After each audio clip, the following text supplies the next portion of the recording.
This call is now being recorded. Good morning, all of you. അപ്പോൾ ഇന്ന് നമ്മൾ present ചെയ്യാൻ അല്ലെങ്കിൽ ഡിസ്കസ് ചെയ്യാൻ ഉദ്ദേശിക്കുന്ന നമ്മുടെ ഏരിയ കമ്മ്യൂണിക്കേഷൻ ആണ്. അപ്പോൾ കമ്മ്യൂണിക്കേഷൻ എന്നുള്ളത് നമ്മുടെ ബിസിനസ് മാനേജ്മെന്റിന്റെ ഒഴിച്ചുകൂടാനാവാത്ത ഭാഗങ്ങളിൽ ഒന്നാണ്. ബിസിനസ് മാനേജ്മെന്റിന് ഏറ്റവും പ്രധാനമായിട്ട് വേണ്ട കാര്യങ്ങളിൽ ഒന്നാണ് കമ്മ്യൂണിക്കേഷൻ. കമ്മ്യൂണിക്കേഷൻ എന്നത് നമ്മളെ സംബന്ധിച്ചിടത്തോളം ഈ സിലബസിന്റെ ഭാഗമാണ്, ഒരു ചാപ്റ്റർ ആയിട്ട് തന്നെ പഠിക്കാനുണ്ട്. നമുക്കതിന്റെ ഓരോ ഏരിയയും ഡിസ്കസ് ചെയ്യാം. അതിൽ ഒന്നാമത്തേതാണ് എന്തൊക്കെയാണ് നമുക്ക് ഇതിൽ പഠിക്കാനുള്ളത് എന്ന്. ഇൻട്രോഡക്ഷൻ ടു ദി കമ്മ്യൂണിക്കേഷൻ, അതുപോലെ കമ്മ്യൂണിക്കേഷൻ പ്രോസസ്, കമ്മ്യൂണിക്കേഷന്റെ ബാരിയേഴ്സ് എന്ന് പറഞ്ഞാൽ തടസ്സങ്ങൾ, അതുപോലെ overcoming barriers, how we can overcome these barriers. ഇതാണ് നമുക്ക് ഇതിൽ പഠിക്കാനുള്ളത്.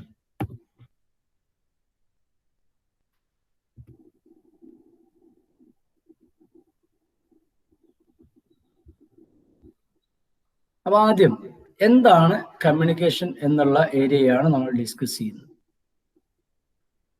The word communication is derived from the Latin word communis, which means to share or to participate.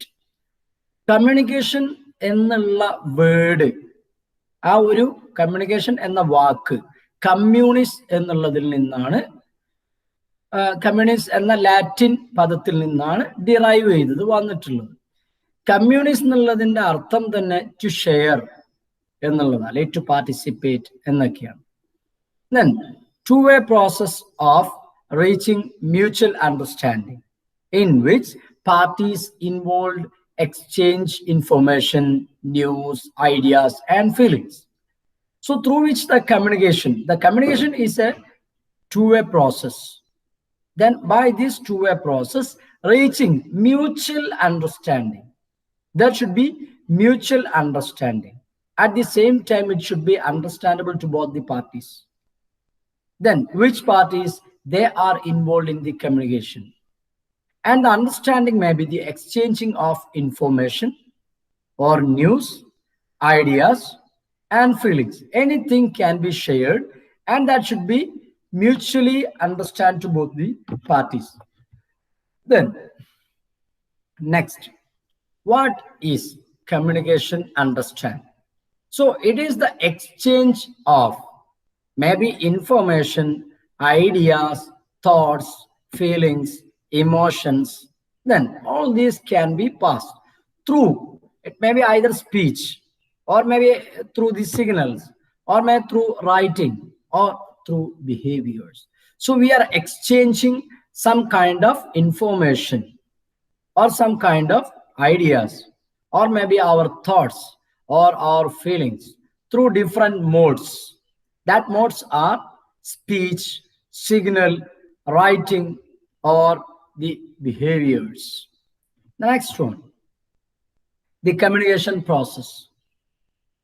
And the communication process, it's a process which are starting from a particular area and end in another area. So it is started with its source. Source means the center. The center, first of all, want to encode the message. Encode means making the message change to another form for the purpose of security. നമ്മൾ source എന്ന് പറഞ്ഞാൽ എവിടെ നിന്നാണോ നമ്മളിത് send ചെയ്യുന്നത് അതിനെയാണ് source അഥവാ sender. അപ്പൊ ഈ സെൻഡർ മെസ്സേജിനെ എൻകോഡ് ചെയ്യും. അപ്പൊ എന്താണോ നമ്മുടെ കയ്യിലുള്ള മെസ്സേജ്, ആ മെസ്സേജിനെ മറ്റൊരു രൂപത്തിൽ, ഒരു ചിത്രത്തിന്റെ രൂപത്തിലോ അതല്ലെങ്കിൽ some alphabetical letters or numerical numbers or anything or maybe some kind of symbols such as, then ഇതിലൂടെയൊക്കെ നമുക്ക് ഈ മെസ്സേജ് മറ്റൊരാൾക്ക് കിട്ടിയിട്ട് ലീക്ക് ചെയ്യുന്നത് അല്ലെങ്കിൽ അതിന്റെ സെക്യൂരിറ്റി ഉറപ്പ് വരുത്താനായിട്ട് പറ്റും എൻകോഡിങ്ങിലൂടെ. അപ്പൊ ഈ സെൻഡർ ആദ്യം തന്നെ ഈ മെസ്സേജിനെ എൻകോഡ് ചെയ്യും. അപ്പോൾ sender, message, then encoding, then next channel. ഈ മെസ്സേജ് പാസ് ചെയ്യാൻ നമ്മൾ ഏത് തരത്തിലുള്ള ചാനൽ നമ്മൾക്ക് ഉപയോഗിക്കാൻ പറ്റും? ചാനൽ. അപ്പൊ ചിലപ്പോൾ ഫേസ് ടു ഫേസ് ആയിരിക്കാം, അല്ലെങ്കിൽ നമ്മളൊരാളെ ഫോൺ ചെയ്ത് ടെലിഫോണിക് കോൺവെർസേഷൻ ആവാം, അല്ലെങ്കിൽ നമുക്ക് ഇമെയിൽ അയക്കാം, അല്ലെങ്കിൽ കത്ത് എഴുതാം. ഏത് രൂപത്തിലാണോ നമ്മൾ ചെയ്ത്, അല്ലെങ്കിൽ ടെലിവിഷനിലൂടെ ആവാം, അല്ലെങ്കിൽ വീഡിയോ ചെയ്തിട്ടാവാം. ഇങ്ങനെയൊക്കെ ഇതൊക്കെ മീഡിയം ആണ്, അല്ലെങ്കിൽ ചാനലാണ്. ഈ ചാനൽ നമുക്ക് സ്യൂട്ടബിൾ ആയിട്ടുള്ള ഒരു ചാനൽ സെലക്ട് ചെയ്യും. ദെൻ ചാനൽ സെലക്ട് ചെയ്ത് കഴിഞ്ഞാൽ പിന്നെ അത് റിസീവറുടെ അടുത്തെത്തും. Then decoding, receiver. റിസീവർ അത് ആക്സെപ്റ്റ് ചെയ്ത് കഴിഞ്ഞാൽ അയാൾ അതിനെ ഡീകോഡ് ചെയ്യും. ആ കോഡ് ഫോർമാറ്റിൽ നിന്നും പഴയ മെസ്സേജ് ഫോർമാറ്റിലേക്ക് അയാൾ അതിനെ കൺവേർട്ട് ചെയ്യും.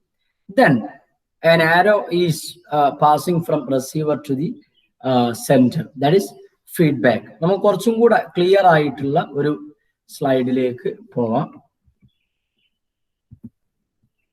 ഈ സ്ലൈഡ് ശ്രദ്ധിക്കുക. ഇവിടെ കമ്മ്യൂണിക്കേഷൻ പ്രോസസ്സാണ്. ഈ ലെഫ്റ്റ് സൈഡിൽ ഒരാൾ സെൻഡർ, മെസ്സേജ് അയക്കുന്ന വ്യക്തിയുണ്ട്. അയാളെ അടുത്ത് ഐഡിയ ആണ് ഉള്ളത്. അദ്ദേഹം ആ ഐഡിയയെ എൻകോഡ് ചെയ്യുന്നു, കോഡ് ഫോർമാറ്റിലേക്ക് എത്തുന്നു. പിന്നെ അയാളെ കയ്യിൽ ഒരു സ്പീക്കർ, അതിലൂടെ ഒരു നൂല് പാസ് ചെയ്തിട്ട് നമ്മൾ ചെറുപ്പത്തിലൊക്കെ നമ്മൾ കളിക്കാൻ വേണ്ടി ഉപയോഗിക്കുന്ന ഒരു ഫോർമാറ്റ് അയാൾ ഉപയോഗിക്കുന്നു. അപ്പൊ ചാനൽ, അതിലൂടെയാണ് അയാളുടെ ഐഡിയ പാസ് ചെയ്യുന്നത്. ദെൻ അത് റിസീവറുടെ അടുത്തെത്തി, റിസീവർ അത് കേട്ടു. ദെൻ അയാൾ അതിനെ ഡീകോഡ് ചെയ്ത് കഴിഞ്ഞാൽ പിന്നെ വീണ്ടും ഫീഡ്ബാക്കിൽ തന്നെ എത്തണം. ഓക്കെ, അപ്പൊ നമുക്ക് അതിന് ഇവിടെ എക്സ്പ്ലെയിൻ ചെയ്യുന്ന ഒരു ഫോർമാറ്റ് നോക്കുക. സെൻഡർ ആണ് എൻകോഡ് ചെയ്യുന്നത്. ദെൻ അതിൽ മെസ്സേജ്, ആ മെസ്സേജിൽ നമ്മൾ പാസ് ചെയ്യാൻ ഉപയോഗിക്കുന്ന ചാനൽ ഫേസ് ടു ഫേസ് ആവാം, വീഡിയോ ആവാം, ടെലിഫോൺ ആവാം, സ്പീച്ചിലൂടെ ആവാം, വോയിസ് മെയിൽ അയക്കാം, ഓൺലൈൻ അയക്കാം, ഇമെയിൽ, ലെറ്റർ, അല്ലെങ്കിൽ ബുള്ളറ്റിൻസ്, മീഡിയ, ഇതൊക്കെ നമുക്ക് ഉപയോഗിക്കാൻ പറ്റും. അങ്ങനെ അത് റിസീവറുടെ കയ്യിലെത്തി, റിസീവർ അതിനെ ഡീകോഡ് ചെയ്യും. ഇതിന് ഫീഡ്ബാക്കും അതുപോലെ തന്നെ നമുക്ക് എന്ത് ചെയ്യാൻ പറ്റും? റിസീവർക്ക് എൻകോഡ് ചെയ്യാൻ പറ്റും, അത് സെൻഡറുടെ അടുത്തെത്തും. ദെൻ സെൻഡർക്ക് അതിനെ ഡീകോഡ് ചെയ്യാനും പറ്റും. ഓക്കെ, ഇനി നെക്സ്റ്റ് നമുക്ക് ടൈപ്സ് ഓഫ് കമ്മ്യൂണിക്കേഷൻ. കമ്മ്യൂണിക്കേഷൻ ഒരുപാട് രൂപത്തിലുണ്ട്. ഇവിടെ പറഞ്ഞ people communicate with each other in A number of ways that depend upon the message and it's text in which it is being send. അപ്പോൾ ഒരുപാട് തരത്തിലുള്ള കമ്മ്യൂണിക്കേഷൻസ് ഉണ്ട്. അത് നമ്മുടെ മെസ്സേജിനനുസരിച്ചും ആളുകൾക്ക് അനുസരിച്ചും ഒക്കെ നമ്മൾ അതിലേതെങ്കിലും ഒരു മാർഗം അല്ലെങ്കിൽ ഒരു ടൈപ്പ് നമ്മൾ അതിൽ സെലക്ട് ചെയ്യും. So then again, the types of communication is based on the communication channel used are. പ്രധാനമായിട്ട് നമ്മൾ യൂസ് ചെയ്യുന്ന കമ്മ്യൂണിക്കേഷൻ ടൈപ്സ് എന്ന് പറയുന്നത് വെർബൽ കമ്മ്യൂണിക്കേഷനും അതുപോലെ തന്നെ നോൺ വെർബൽ കമ്മ്യൂണിക്കേഷനുമാണ്. വെർബൽ കമ്മ്യൂണിക്കേഷനും നോൺ വെർബൽ കമ്മ്യൂണിക്കേഷനും നോക്കാം നമുക്ക് ഓരോന്നും. ഒന്നാമതായിട്ട് വെർബൽ കമ്മ്യൂണിക്കേഷൻ.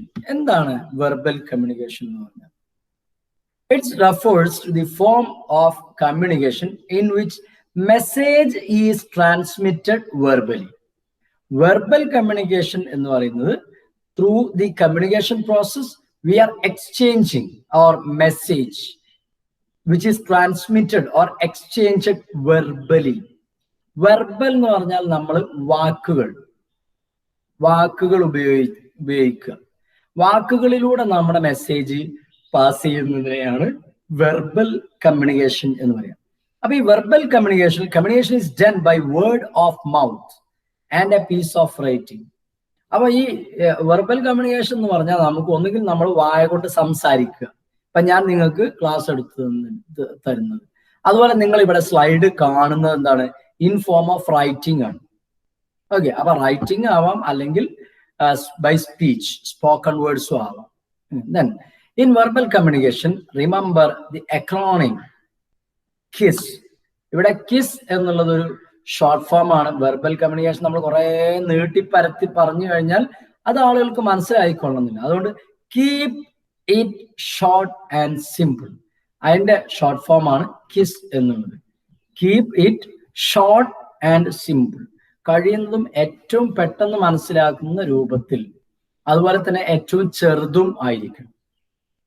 ഓക്കെ, അപ്പൊ നമ്മൾ പറഞ്ഞത് കമ്മ്യൂണിക്കേഷൻ, വെർബൽ കമ്മ്യൂണിക്കേഷനും ഉണ്ട്, അതുപോലെ നോൺ വെർബൽ കമ്മ്യൂണിക്കേഷൻ, അങ്ങനെ രണ്ടായി തിരിച്ചിട്ടുണ്ട്. ദെൻ വെർബൽ കമ്മ്യൂണിക്കേഷൻ എന്ന് പറഞ്ഞാൽ message is passing or transmitting through verbally, either by spoken words or in writing. So verbal communication is divided into two: oral communication and written communication. Oral communication എന്ന് പറഞ്ഞാൽ നമ്മൾ നേരത്തെ പറഞ്ഞ by word of mouth, by speech, by way of spoken words, വായ കൊണ്ട് സംസാരിക്കുക. Okay, അങ്ങനെയുള്ളതിനാണ് oral communication എന്ന് പറയുന്നത്. Written communication in the form of writing, എഴുതിയിട്ട് കത്തുകളൊക്കെ. ഓക്കെ, നെക്സ്റ്റ് നമ്മുടെ വെർബൽ കമ്മ്യൂണിക്കേഷനിലെ ആദ്യ ഭാഗമായ ഓറൽ കമ്മ്യൂണിക്കേഷൻ ആണ്. അപ്പൊ ഓറൽ കമ്മ്യൂണിക്കേഷൻ എന്ന് പറഞ്ഞാൽ നമ്മൾ പറഞ്ഞു ഇവിടെ സ്പോക്കൺ വേർഡ്സ് ആണ് നമ്മൾ ഉപയോഗിക്കുന്നത്. So the oral communication may be includes face to face conversation or a speech or telephonic conversation, radio, voice over internet. ഇതൊക്കെ ഓറൽ കമ്മ്യൂണിക്കേഷന് ഉദാഹരണങ്ങളാണ്. അപ്പൊ ഓറൽ കമ്മ്യൂണിക്കേഷൻ നമ്മൾ ഒരാൾ മറ്റൊരാളോട് പറയുന്നത്, ആ പറയാന്ന് പറഞ്ഞാൽ ഫോണിലൂടെ ആവാം, അല്ലെങ്കിൽ നമ്മൾ വോയിസ് മെയിൽ ഇടുന്നതാവാം, അല്ലെങ്കിൽ നമ്മൾ റേഡിയോ കേൾക്കുന്നതാവാം, അല്ലെങ്കിൽ ടി വിയിലൂടെ കേൾക്കുന്നത്.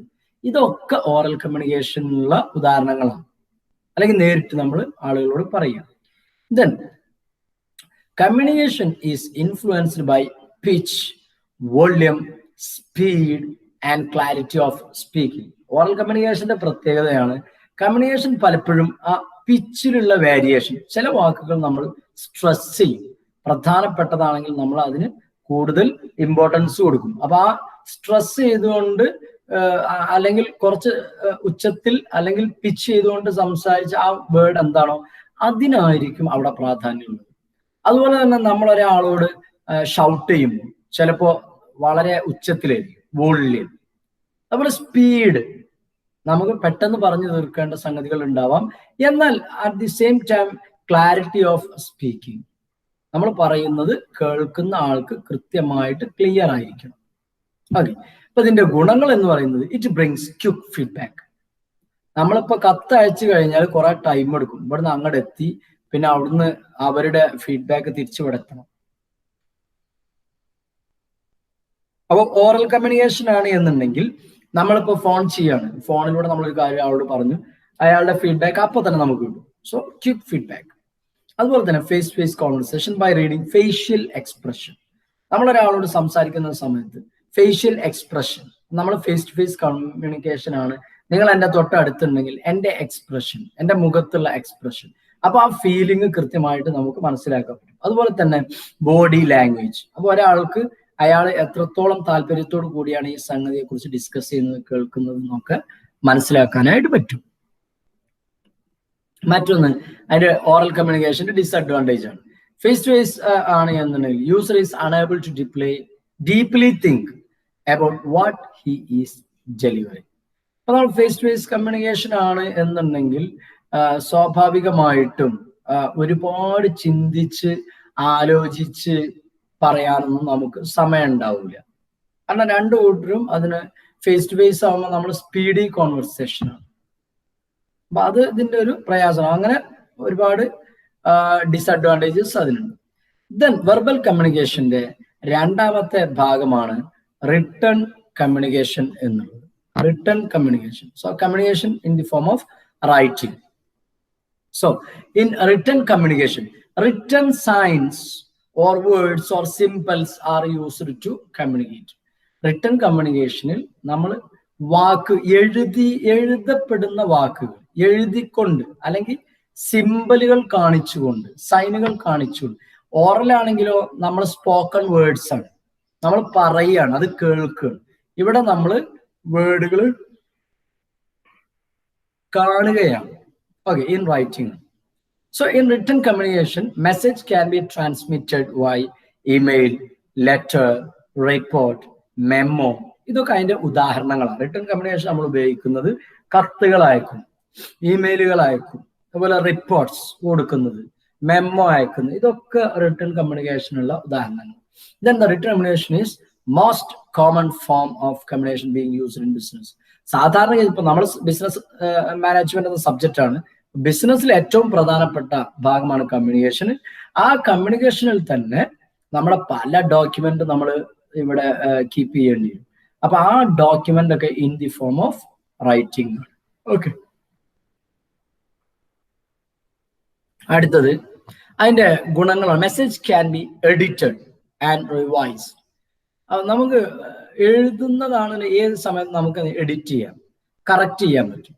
പക്ഷെ നമുക്ക് സ്പോക്കൺ വേർഡ്സ് ആണെന്നുണ്ടെങ്കിൽ നമ്മൾ ഫേസ് ടു ഫേസ് കമ്മ്യൂണിക്കേഷൻ നമ്മളെ പറഞ്ഞു കഴിഞ്ഞാൽ അതോടുകൂടി അത് കഴിഞ്ഞു, പിന്നെ അത് മാറ്റാൻ പറ്റില്ല, പിന്നെ അത് നമ്മൾ മാറ്റിയിട്ട് പറയാനേ പറ്റൂ.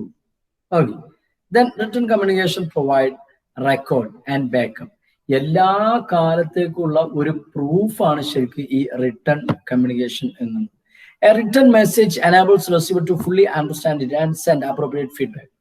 അപ്പോൾ നമ്മളിപ്പോ ഈ ഓറൽ കമ്മ്യൂണിക്കേഷൻ ആണെന്നുണ്ടെങ്കിൽ സെൻഡർ എടുത്തുന്ന ഒരു മെസ്സേജ് റിസീവർക്ക് കിട്ടി, ആ റിസീവർ അത് കേട്ടു, അദ്ദേഹത്തിന് അത് ക്ലിയർ ആണോ എന്ന് നമുക്കറിയില്ല, അത് ഫീഡ്ബാക്കിലൂടെ അറിയുള്ളൂ. ചിലപ്പോൾ ഫീഡ്ബാക്ക് എന്തായിരിക്കും, നമ്മൾ കേട്ടതിനുള്ള മറുപടി ആയിരിക്കും, ബാക്കി ക്ലിയർ ഉണ്ടാവില്ല, അങ്ങനത്തെ പ്രയാസങ്ങളൊക്കെ ഉണ്ടാവും, ചിലപ്പോൾ മനസ്സിലായിക്കൊള്ളണമെന്നൊന്നുമില്ല. എന്നാൽ റിട്ടൺ കമ്മ്യൂണിക്കേഷനെ സംബന്ധിച്ചിടത്തോളം അയാളെ കയ്യിൽ ആ റിട്ടൺ ഫോം ഉണ്ട്, അയാൾക്ക് എത്ര സമയം വേണമെങ്കിലും അയാൾക്ക് അത് മനസ്സിലാവുന്നത് വരെ വായിച്ചു നോക്കാൻ പറ്റും. അതുകൊണ്ട് തന്നെ വളരെ കൃത്യമായിട്ടുള്ള ഒരു ഫീഡ്ബാക്കും അയാൾക്ക് നൽകാനായിട്ട് പറ്റും. മറ്റൊന്നാണ് disadvantages of written communication. Written communication doesn't bring instant feedback. In case of the oral communication, we know there is a better advantage is quick and speedy feedback. But in case of written communication, there is no instant feedback. It takes much time in composing a written message as compared to word of mouth, and number of people struggles for writing ability. അപ്പൊ ഈ oral communication ആണെന്നുണ്ടെങ്കിൽ ആൾക്ക് ഇങ്ങനെ പറഞ്ഞ് കാര്യങ്ങൾ പറഞ്ഞു കൊടുത്താൽ, എന്നാൽ റിട്ടൺ കമ്മ്യൂണിക്കേഷൻ ആകുമ്പോൾ അത് ആലോചിച്ച് എഴുതി ഉണ്ടാകാൻ കുറച്ച് സമയം എടുക്കും. ഓക്കെ, അതുകൊണ്ട് തന്നെ ഓറൽ കമ്മ്യൂണിക്കേഷനേക്കാളും കൂടുതൽ സമയം ആവശ്യമുള്ള കമ്മ്യൂണിക്കേഷൻ ആണ് റിട്ടൺ കമ്മ്യൂണിക്കേഷൻ എന്നുള്ളത്. അപ്പൊ കമ്മ്യൂണിക്കേഷൻ പ്രധാനമായിട്ട് രണ്ട് തരത്തിലാണെന്ന് പറഞ്ഞു, വെർബൽ കമ്മ്യൂണിക്കേഷനും നോൺ വെർബൽ കമ്മ്യൂണിക്കേഷനും. അതിൽ വെർബൽ കമ്മ്യൂണിക്കേഷന്റെ ഏരിയയാണ് നമ്മൾ വീണ്ടും ഡിവൈഡ് ചെയ്ത് ഓറൽ ആൻഡ് റിട്ടൺ കമ്മ്യൂണിക്കേഷൻ എന്നാക്കിയത്. ഇനി നെക്സ്റ്റ് കമ്മ്യൂണിക്കേഷന്റെ വെർബൽ കമ്മ്യൂണിക്കേഷൻ കഴിഞ്ഞാൽ രണ്ടാമത്തെ ഭാഗമാണ് നോൺ വെർബൽ കമ്മ്യൂണിക്കേഷൻ.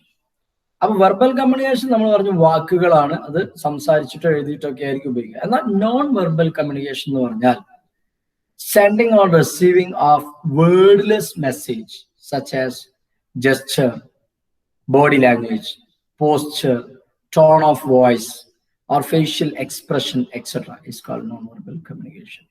അപ്പൊ കമ്മ്യൂണിക്കേഷനിൽ വാക്കുകളില്ലാതെ നമ്മുടെ ആംഗ്യം, നമ്മുടെ ബോഡി ലാംഗ്വേജ്, നമ്മുടെ നിൽപ്പ്, നമ്മുടെ വോയിസിന്റെ ടോണുകൾ, ഓക്കെ, അതുപോലെ നമ്മുടെ ഫേഷ്യൽ എക്സ്പ്രഷൻ, ഇതിലൂടെയൊക്കെ നമ്മുടെ മെസ്സേജുകൾ പാസ്. ഇപ്പൊ ഒരാളെ നമ്മൾ എന്തെങ്കിലും തെറ്റ് ചെയ്യുന്ന ഒരാളെ നമ്മൾ വളരെ സൂക്ഷ്മമായി വീക്ഷിച്ചൊരു മെസ്സേജ് കൊടുക്കണം, അത് ചെയ്യാൻ പാടില്ല, ഒരു ആക്ഷൻ ഉണ്ടാവും എന്നുള്ളത് കൊടുക്കുക.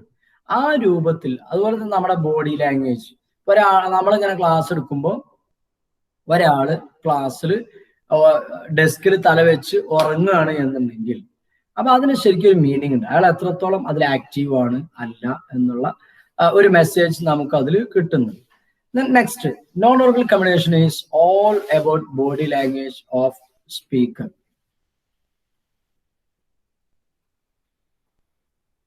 അപ്പൊ അതാണ് നോൺ വെർബൽ കമ്മ്യൂണിക്കേഷൻ. അപ്പൊ സ്പീക്കറുടെ ബോഡി ലാംഗ്വേജിനാണ് ഇവിടെ യഥാർത്ഥത്തിൽ കൂടുതൽ പ്രസക്തിയുള്ളത്.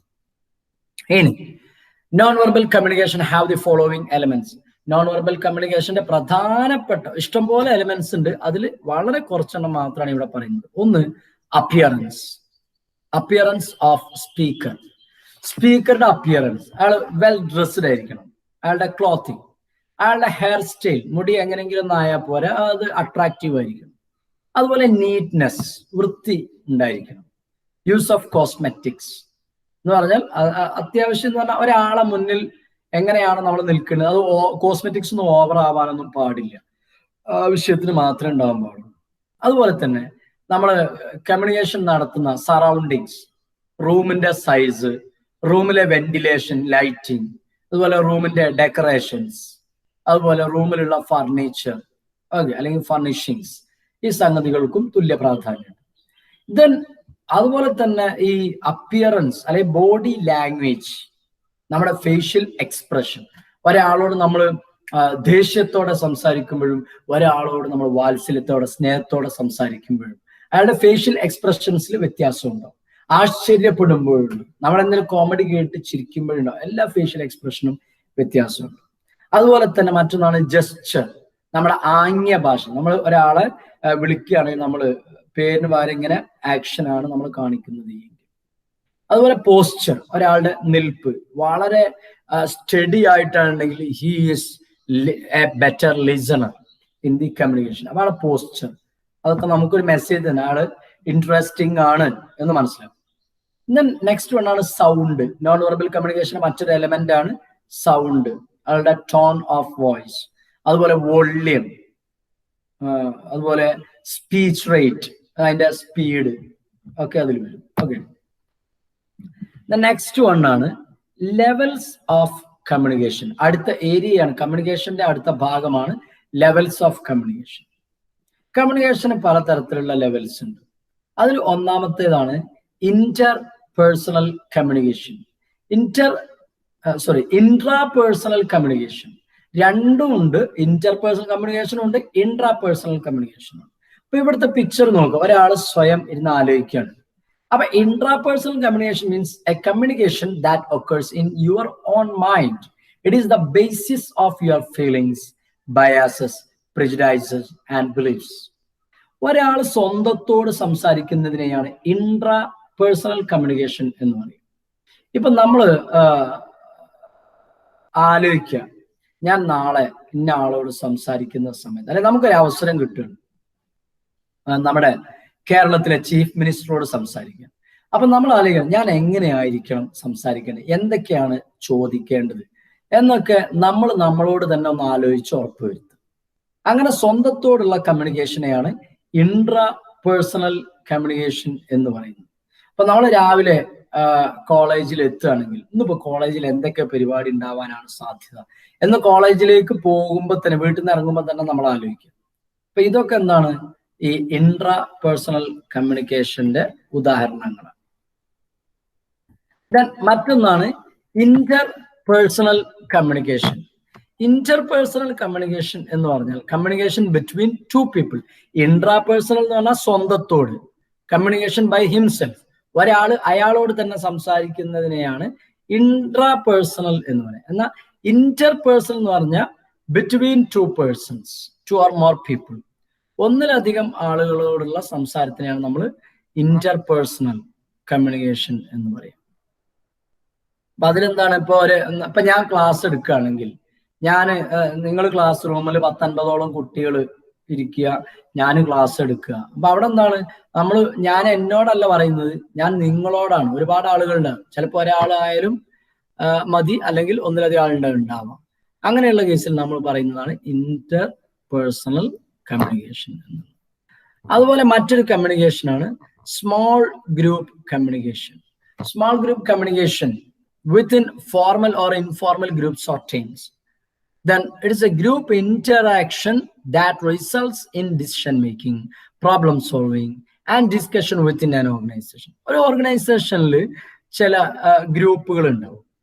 അത് ഫോർമൽ ഗ്രൂപ്പ് ആവാം, ഇൻഫോർമൽ ഗ്രൂപ്പ് ആവാം.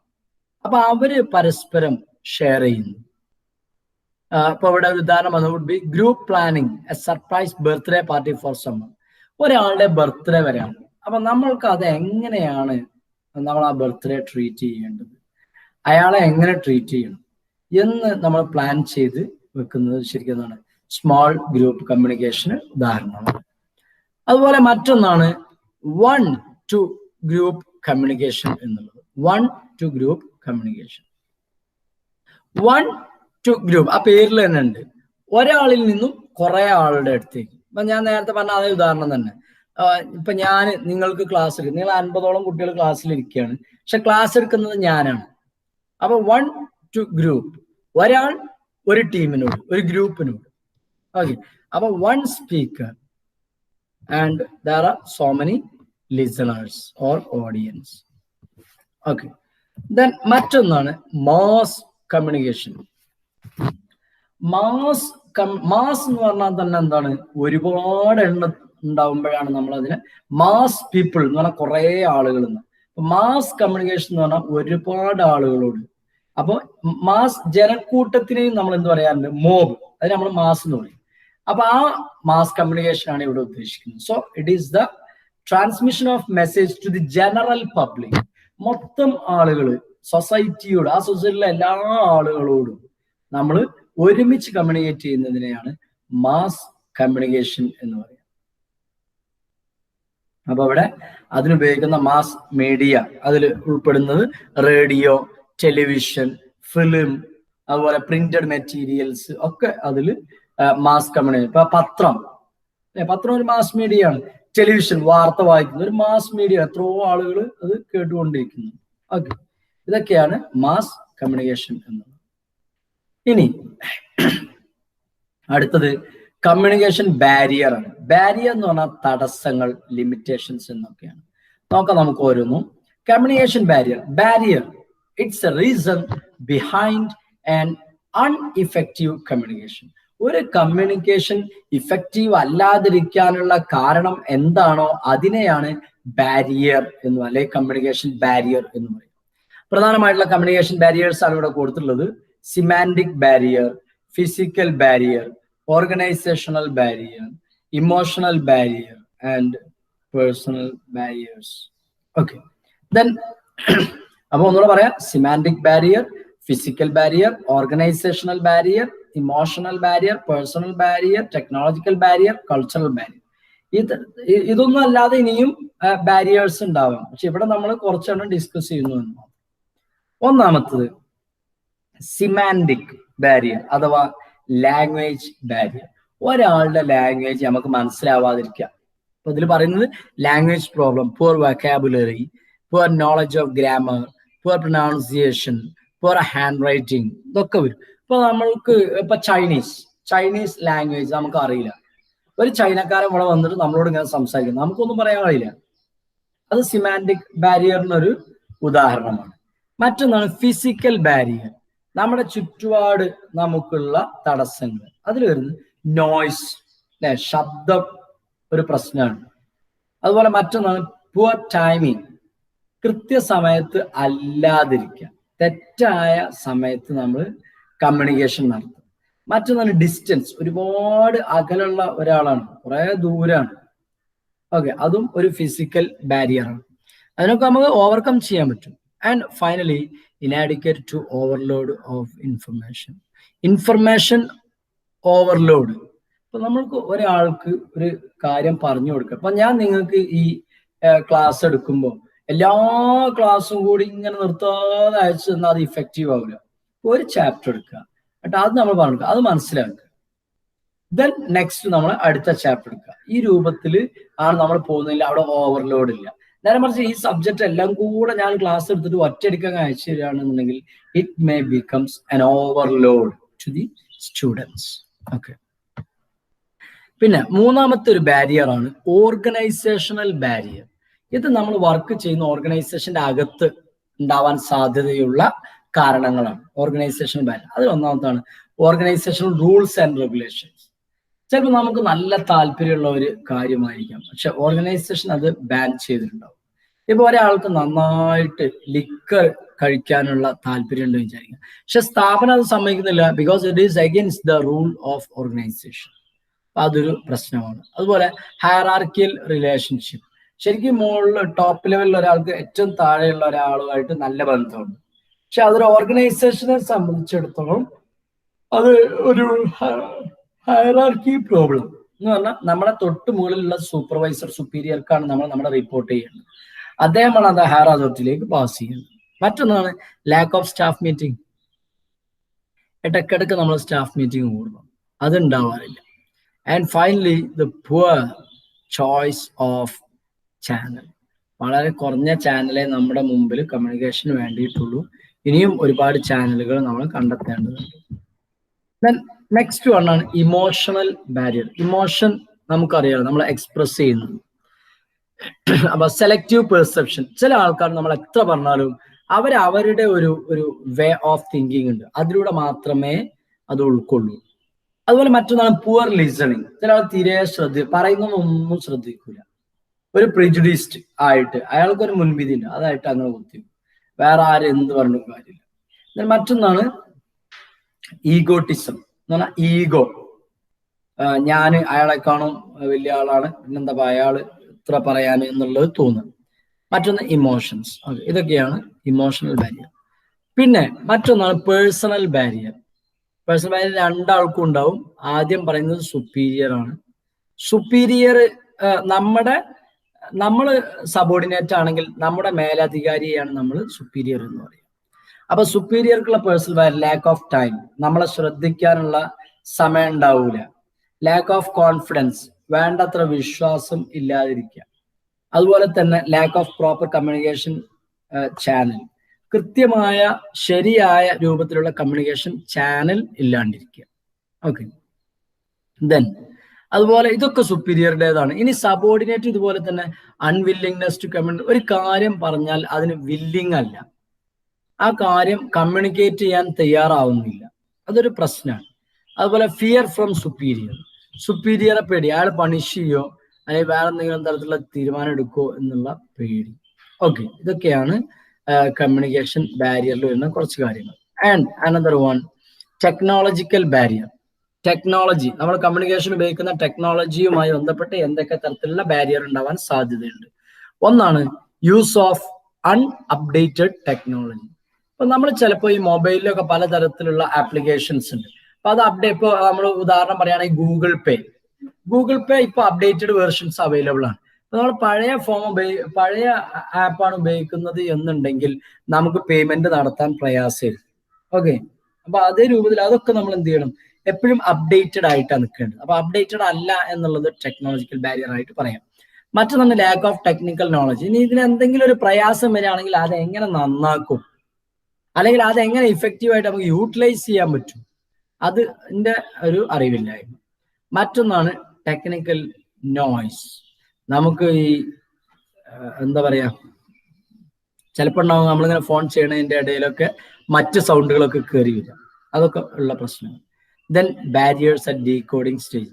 എൻകോഡ് ചെയ്ത മെസ്സേജിനെ ഡീകോഡ് ചെയ്ത് മാറ്റുമ്പോൾ, നമുക്ക് മനസ്സിലാവുന്ന രൂപത്തിലേക്ക് മാറ്റുമ്പോൾ ഉണ്ടാവുന്ന പ്രയാസം. ദെൻ അവസാനമായിട്ട് കൾച്ചറൽ ബാരിയർ, സാംസ്കാരികപരമായിട്ടുള്ള ബാരിയർ ആണ്. അതിൽ adopting to the behaviour of a group. നമ്മൾ ചിലപ്പോൾ നമ്മുടെ സ്വഭാവം മറ്റുള്ളവരിൽ നിന്നും വ്യത്യാസം ഉള്ളതായിരിക്കും, പക്ഷെ നമ്മൾ ആ ഒരു രൂപത്തിലേക്ക് ആ സ്ഥാപനത്തിൽ നമ്മൾ പോയി അവരുമായി കമ്മ്യൂണിക്കേഷൻ നടത്തി ബന്ധം ദൃഢമാവുന്ന സമയത്ത് we may be ready to adopt to the behaviour of group. ആ ഗ്രൂപ്പിന് വേണ്ടിയിട്ട് നമ്മൾ നമ്മുടെ എന്താ പറയുക ബിഹേവിയർ മാറ്റേണ്ടി വരും. മറ്റൊന്നാണ് റിലീജിയസ് ബിലീഫ്, മതവിശ്വാസം, അതുപോലെ ബോഡി ലാംഗ്വേജ്. ഓക്കെ, ഇനി നമ്മൾ തീരാൻ പോവാണ് ഹൗ ടു ഓവർകം ബാരിയേഴ്സ്. ഇപ്പൊ നമുക്ക് ഒരുപാട് ബാരിയേഴ്സ് ഉണ്ടെന്ന് പറഞ്ഞു, അതൊക്കെ നീക്കം ചെയ്തുകൊണ്ട് കമ്മ്യൂണിക്കേഷൻ എങ്ങനെ സക്സസ്ഫുൾ ആക്കാം. ഒന്നാമത്തത് ടേക്കിംഗ് റിസീവർ മോർ സീരിയസ്ലി. നമ്മുടെ റിസീവർ, എല്ലാ ആളുകൾക്കും നമ്മൾ മെസ്സേജ് സെൻഡ് ചെയ്യണ്ട. അപ്പൊ നമ്മുടെ റിസീവർ അത്യാവശ്യമുള്ള ആള് ആരാണോ അവർക്ക് മാത്രമേ നമ്മൾ ഇൻഫർമേഷൻ ഷെയർ ചെയ്യുന്നുള്ളൂ. രണ്ടാമത് ക്രിസ്റ്റൽ ക്ലിയർ മെസ്സേജ്. ഇന്നലെ ഒരു കാര്യം നമ്മൾ പറയാൻ, ഇന്നിപ്പോ ഞാൻ ക്ലാസ് എടുക്കാണ്ട് ഇന്നലെ നിങ്ങളോട് പറഞ്ഞു, ഇനി എൻ്റെ മെസ്സേജ് കൃത്യമായിട്ട് എന്താണ് ഞാൻ ക്ലാസ് എടുക്കാനുള്ളതെന്ന് ക്ലിയർ ആക്കി മെസ്സേജ് ഫോം ചെയ്യേണ്ട ഉത്തരവാദിത്വം എനിക്കുണ്ട്. Delivering message skilfully. അപ്പൊ നമ്മൾ ഉദ്ദേശിക്കുന്ന മെസ്സേജ് എന്താണോ അത് ഓഡിയൻസിന് ഡെലിവർ ചെയ്യണം, ഹാൻഡ് ഓവർ ചെയ്യണം, അത് കൃത്യമായിട്ട് അവർക്ക് കിട്ടുന്ന രൂപത്തിൽ തന്നെ ആയിരിക്കും. Then focusing on the receiver. ഇപ്പൊ ഞാൻ കമ്മ്യൂണിക്കേഷനെ കുറിച്ച് എന്തെങ്കിലും ഒന്ന് പറഞ്ഞിട്ട് കാര്യമില്ല, ഈ സ്റ്റുഡൻസിന് എന്താണോ കിട്ടേണ്ടത് അതാണ് അവിടെ ഫോക്കസിങ് ഓൺ ദ റിസീവർ എന്നുള്ളത് കൊണ്ട് ഉദ്ദേശിക്കുന്നത്. റിസീവർക്ക് എങ്ങനെ പറഞ്ഞാലാ മനസ്സിലാവുക, എന്താണോ അയാൾക്ക് ആവശ്യമുള്ളത്, ആ കാര്യങ്ങളാണ് നമ്മൾ പറഞ്ഞു കൊടുക്കുന്നത്. Then using multiple channels to communicate instead of relying on one channel. നമ്മൾ എപ്പോഴും ഒരേ ചാനലിനെ മാത്രം ഡിപ്പെൻഡ് ചെയ്യണ്ട. നമുക്ക് എത്രത്തോളം ചാനൽ ഉണ്ടോ അതൊക്കെ നമുക്ക് യൂസ് ചെയ്യാനായിട്ട് നോക്കാം. ഓക്കെ, കാരണം ഏതെങ്കിലും ഒരു ചാനൽ എപ്പോഴും പ്രയാസം വരികയാണെങ്കിൽ അടുത്ത ചാനലും കൂടെ നമുക്ക് ഉപയോഗിക്കേണ്ടി വരും. Then ensuring appropriate feedback. കൃത്യസമയത്ത് നമ്മൾ ഫീഡ്ബാക്ക് ഇടണം. ഇപ്പൊ നമ്മൾ ക്ലാസ് കഴിഞ്ഞാൽ സാധാരണ എല്ലാവർക്കും മനസ്സിലായോ എന്ന് ചോദിക്കും, അതൊരു ഫീഡ്ബാക്കിന്റെ ഒരു രൂപമാണ്. അപ്പൊ ഓരോ ആളുകൾക്കും എന്ത് ചെയ്യാൻ പറ്റും, ക്ലാസ് മനസ്സിലായിട്ടുണ്ട് എന്നുള്ള, അല്ലെങ്കിൽ മനസ്സിലായിട്ടില്ല എന്ന് പറയാനുള്ള അവസരം. Then be aware of your own state of mind, emotions and attitude. അപ്പൊ നമ്മൾ കമ്മ്യൂണിക്കേറ്റ് ചെയ്യുന്ന വ്യക്തിയാണ്, സെന്റർ ആണ് എന്നുണ്ടെങ്കിൽ സ്വാഭാവികമായിട്ടും നമ്മുടെ മൈൻഡ്, നമ്മുടെ ഇമോഷൻ, നമ്മുടെ ആറ്റിറ്റ്യൂഡൊക്കെ കൃത്യമായിട്ട് പോസിറ്റീവ് ആയിരിക്കണം, ഈ കമ്മ്യൂണിക്കേഷന് വേണ്ടിയിട്ടുള്ളതായിരിക്കണം. ഇനി ലാസ്റ്റ് ഏരിയയാണ് ടൂൾസ് ഓഫ് ഇഫക്റ്റീവ് കമ്മ്യൂണിക്കേഷൻ. ഒരു കമ്മ്യൂണിക്കേഷന്റെ ടൂൾസ്, ഏറ്റവും ഇഫക്റ്റീവായ കമ്മ്യൂണിക്കേഷന്റെ ടൂൾസ് എന്തൊക്കെയാണ് എന്നുള്ളതാണ്. ഒന്ന്, ബി ബ്രീഫ്. ഒരുപാട് വാരി വലിച്ച് കുറേ എഴുതാതെ അല്ലെങ്കിൽ കുറേ പറയാതെ ആവശ്യമുള്ള കാര്യം മാത്രം പറയാം. ദെൻ ഗുഡ് മാനർ, ശരിയായ രൂപത്തിൽ പറയാം. Using I. നമ്മളാണല്ലോ കമ്മ്യൂണിക്കേറ്റ് ചെയ്യുന്നത്, അവിടെ നമ്മൾ പറയണം വേറെ ആളെ കുറിച്ച്, വേറെ ആളുകളുടെ അഭിപ്രായങ്ങളൊന്നുമല്ല, നമ്മുടെ അഭിപ്രായങ്ങളാണ് നമുക്ക് പറയാനുള്ളത്. Then B positive. ചില ആളുകൾ എന്ത് പറഞ്ഞാലും പെസിമിസം ഉള്ള ആളുകളാണ്, പെസിമിസ്റ്റ് ആയിരിക്കും. എന്നാൽ ഒരുപാട് ആളുകൾ പോസിറ്റീവ് ഉണ്ട്. അപ്പൊ പോസിറ്റീവ് ആയിട്ടായിരിക്കണം നമ്മൾ എപ്പോഴും കമ്മ്യൂണിക്കേഷനെ കാണേണ്ടത്. ദെൻ നമ്മളൊരു സെൻഡർ ആണെങ്കിലും ശരി, റിസീവർ ആണെങ്കിലും ശരി, we should be a good listener. പറയുന്നത് കൃത്യമായിട്ട് ശ്രദ്ധിച്ച് കേൾക്കാൻ നമ്മൾ തയ്യാറാവും. Then spice up your words. നമ്മുടെ വാക്കുകൾ വളരെ കൃത്യമായിട്ട് നമുക്ക് കാര്യങ്ങൾ പറയാൻ വേണ്ടിയിട്ട് കഴിയണം. Then next one, clarity. നേരത്തെ നമ്മൾ പറഞ്ഞു ക്ലിയർ ആയിരിക്കണം. And finally pronunciation. പ്രൊനൗൺസിയേഷൻ നല്ല പ്രാധാന്യമുണ്ട്, കാരണം പല ആളുകളും പല രൂപത്തിലാണ് പ്രൊനൗൺസ് ചെയ്യുക. അപ്പോൾ ഇപ്പോൾ തമിഴ്നാടൊക്കെ പോവുകയാണെങ്കിൽ തമിഴ്നാട് സ്റ്റേറ്റിൽ നമ്മൾ ഇംഗ്ലീഷ് സംസാരിക്കുകയാണെങ്കിൽ കേരളത്തിൽ പറയുന്ന രൂപത്തിൽ തന്നെ ആവണം എന്നില്ല, വ്യത്യാസം ഉണ്ടാവും. ഓക്കെ, അപ്പൊ നമ്മുടെ പ്രൊനൗൺസിയേഷനിൽ വ്യത്യാസം ഉണ്ടാവും. അപ്പൊ നമ്മളൊരു ഉദാഹരണം പറയുകയാണെങ്കിൽ, ഇപ്പൊ നമ്മള് യൂണിവേഴ്സിറ്റി മാർക്സ് അല്ലെങ്കിൽ സ്കോർ ഷീറ്റ്. അപ്പൊ അവിടെ നമ്മൾ എന്താണ് സ്കോർ ഷീറ്റ് എന്ന് പറയും, അല്ലെങ്കിൽ മാർക്ക് ഷീറ്റ് എന്ന് പറയും.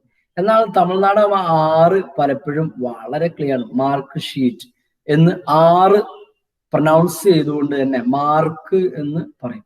എന്നാൽ നമ്മുടെ കേരളത്തിൽ നമ്മൾ അങ്ങനെ മാർക്ക് ഷീറ്റ് എന്ന് പറയാറില്ല, മാർക്ക് ഷീറ്റ് എന്നേ പറയുള്ളൂ.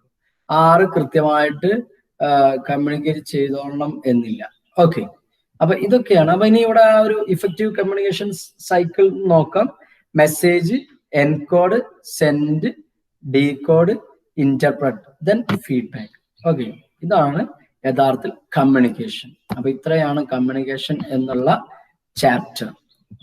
ഓക്കെ, ഇനി നിങ്ങൾക്ക് ആർക്കെങ്കിലും എന്തെങ്കിലും ഡൗട്ട്സ് ഉണ്ടെങ്കിൽ നിങ്ങൾ എന്ത് ചെയ്യാം, കൃത്യമായിട്ട് അത് പേഴ്സണൽ മെസ്സേജ്, ഗ്രൂപ്പിലിടാതെ പേഴ്സണലായിട്ട് മെസ്സേജ് അയക്കുക. ഞാൻ അതിന് കൃത്യമായിട്ട് റെസ്പോണ്ട് ചെയ്യുന്നതായിരിക്കും. Okay, thank you.